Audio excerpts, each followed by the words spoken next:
Upungufu wa mbegu za kiume na matibabu yake.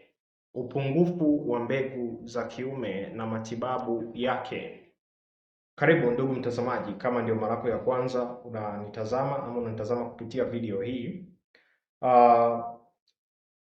Siku kama 4 zilizopita nilipokea swali kutoka kwa one of my students ambaye amewahi kujoin katika magrupu yangu kwa nyuma. By that time nafanya mentorship katika magrupu, nafundisha masuala kuhusiana na nini whatever. Right now niko busy sana, mambo ya magrupu siko huko tena. So ni mwanafunzi wangu ambaye amekuwa akinifuatilia kwa muda mrefu sana. Alinitumia swali lifuatalo, akaniambia,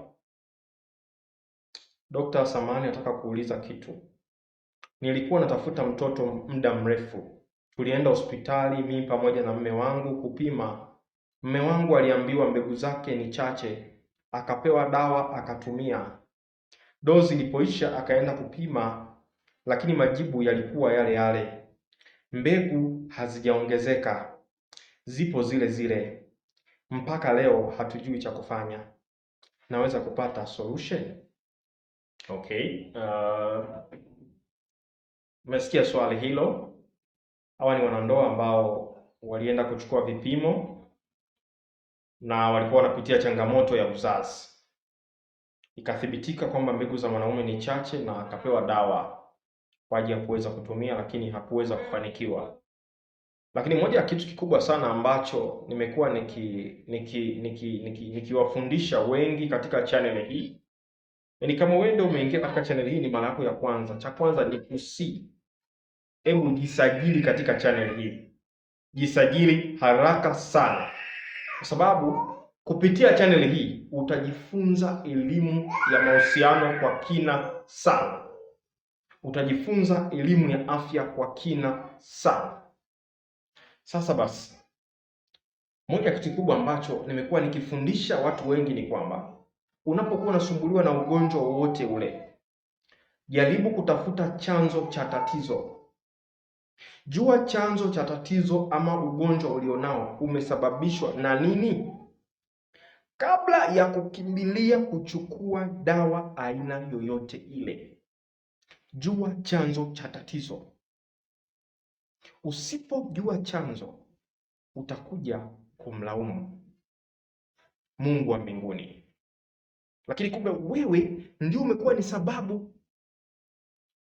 Sasa ni ukweli uliofichwa chini ya pazia. Hakuna dawa ya hospitalini itakayoongeza mbegu. Naomba niweze kurudia hiki kitu. Hakuna dawa ya hospitalini inayoongeza mbegu za kiume. Like now, juzi tuliona madaktari mama mmoja ameongea sana, hiyo clip imesambaa sana, juu ya wanaume ambao waliokuwa na mbegu ambazo ni hafifu. Anasema muda mwingine wakiingiza zile mbegu kwenye maabara, daktari akigeuka tu hivi dakika moja, akirudi mbegu tayari zimeshapoteza uwezo wake. Mwanaume anatoa mbegu ambayo haina mkia, haina kimelea ambacho kinaweza kufukuza mbegu ya ila kike. So tatizo hili ni kubwa, lakini lazima tuende kiundani kuangalia source ya tatizo ni nini. Lakini yule alielezea vizuri sana, akaongelea habari ya uvutaji wa sigara, akaongelea habari ya lifestyle. Sasa huyu mwanaume anajifunza vipi? Ukimpa tu dawa usipomfundisha haisaidii chochote. Lazima tuende kwenye mzizi wa tatizo. Lakini matibabu yanapatikana. Cha kwanza, matibabu yangu namba moja, mimi kama Dr. Kuboja, licha ya kwamba nauza tiba za asilia, lakini matibabu ya kwanza nayoamini ni vyakula. Yaani just kupitia vyakula una uwezo wa kujitibu changamoto yoyote ile ya kiafya. Just kupitia chakula. Just kupitia chakula utakuwa na uwezo wa kujitibu changamoto ile yoyote ya kiafya. Lakini namba mbili ni kupitia tiba mbadala. Tiba mbadala ndio tiba zetu ambazo wengi tumezisahau, wengi tunazichukulia poa, lakini ndio matibabu ambayo yanayotusaidia. Sasa basi, na mimi nikampa maelekezo, lakini nikamwambia kwenye hili mtakuwa wote mwe kitu kimoja. Kubaliane, mnie pamoja. Once mshakubaliana, ni rahisi kuweza kusaidiana. Then baada ya hapo akaniambia, Dokta, hakuna shida, niongee na mume wangu then nitakurudia. Kwa hiyo wewe unanitazama pia hapa, Unapokuwa na changamoto yoyote ya kiafya, usikimbilie dawa, jifunze, tafuta maarifa.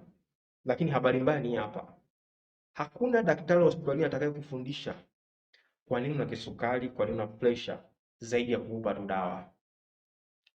Hicho ndio unachojua na ndicho alichojifunza. Na of course kuna baadhi wanayo hii elimu, lakini wakikufundisha utapoteza mteja. Hicho ni moja ya kitu ambacho unatakiwa ukifahamu pia.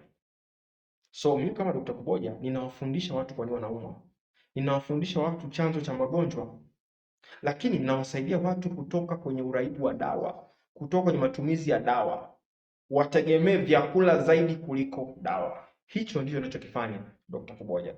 Kwa mawasiliano zaidi, kama una changamoto ya uzazi, una changamoto ya kimahusiano, changamoto ya kiafya, nipigie kupitia namba ifuatayo: 0765 493 645, 0765 493 645. Dr. Kuboja, suluhisho la mahusiano yako, suluhisho la afya yako. Bye.